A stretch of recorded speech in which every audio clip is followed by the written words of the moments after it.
என்னுயிர் தமிழ் சொந்தங்களுக்கு வணக்கம். தமிழ்நாட்டில் சில காலமாக நடந்துகிட்டு இருக்க அந்த மதம் சார்ந்த கலவரங்கள் இதை பற்றிலாம் பார்க்கும்போது ஒரு விஷயம் சொல்லணும்னு தோணுது. சின்ன வயசில் எனக்கு தெரிஞ்சு நான் இந்த மாதிரி பெரிய கலவரங்கள்லாம் எதுவும் கேள்விப்பட்டதில்லை. இப்போ வரைக்கும் பெரும்பான்மையான தமிழர்கள் எல்லா மத கோயில்களுக்கும் எல்லா வழிபாட்டு தலங்களுக்கும் மதச்சார்பு இல்லாமல் போயிட்டு தான் இருக்கிறாங்க. வேளாங்கண்ணி மாதா கோயிலுக்கு எல்லா மதத்தவர்களும் போய் வழிபடுறதாக இருக்கட்டும், பிள்ளைக்கு உடம்பு சரியில்லைன்னா தர்காவுக்கு கூட்டு போயிட்டு கயிறு கட்டுறதாக இருக்கட்டும், பழனி, திருவண்ணாமலை, இன்னைக்கு மீனாட்சி அம்மன் அழைக்கப்படுகிற தமிழர்களின் தாய் தெய்வ வழிபாட்டு தலங்களுள் ஒன்றான மதுரை அங்கையர்கண்ணி கோயில், அங்கேயும் சரி எல்லா மதத்தவர்களும் மதச்சார்பு இல்லாமல் போகிறாங்க, வழிபாடு பண்ணுறாங்க. ஆனால் சமீப காலமாக இதை குலைக்கிறதுக்கு பல பேர் பார்த்துக்கிட்டு இருக்கிறாங்க. அப்பாவோட நட்போட்டமும் சரி, தாத்தாவோட நட்போட்டமும் சரி, நட்பு பாராட்டுறதுலையும் இந்த விழாக்கள் காலத்தில் ஒருத்தருக்கு ஒருத்தர் அந்த பண்டிகை நேரத்தில் அன்பை பரிமாறிக்கிறதுலையும் ஒரு ஒற்றுமை இன்னுமே இருந்துக்கிட்டு தான் இருக்குது, எப்பவும் தொடர்ந்துக்கிட்டு தான் இருக்குது. ஆனால் இதை குலைக்கிறதுக்கு நிறைய பேர் இன்னும் முயற்சி பண்ணிக்கிட்டு தான் இருக்கிறாங்க. இது தமிழ்நாடுப்பா, நடக்காது. தமிழர்கள் ஒரு விஷயத்தை புரிஞ்சுக்கணும். இதை நான் திரும்ப திரும்ப திரும்ப பதிவு பண்ணுறது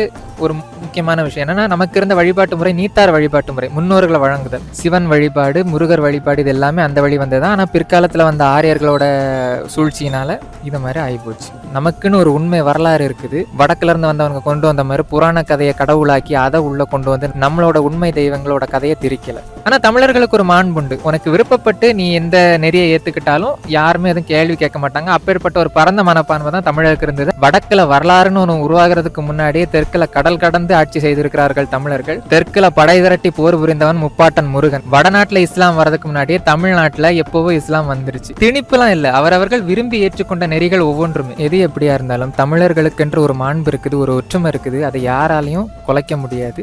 உண்மை தமிழர்கள் இதெல்லாம் கண்டுக்க கூட மாட்டாங்க.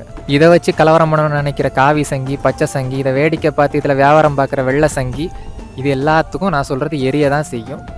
கதறிட்டு போட்டும், குலைச்சிட்டு போட்டும். தமிழர்கள் இதை தெளிவாக புரிந்து கொண்டு நடந்து கொள்ளுங்கள். சரியா மக்களே? தமிழ் வெல்லும்.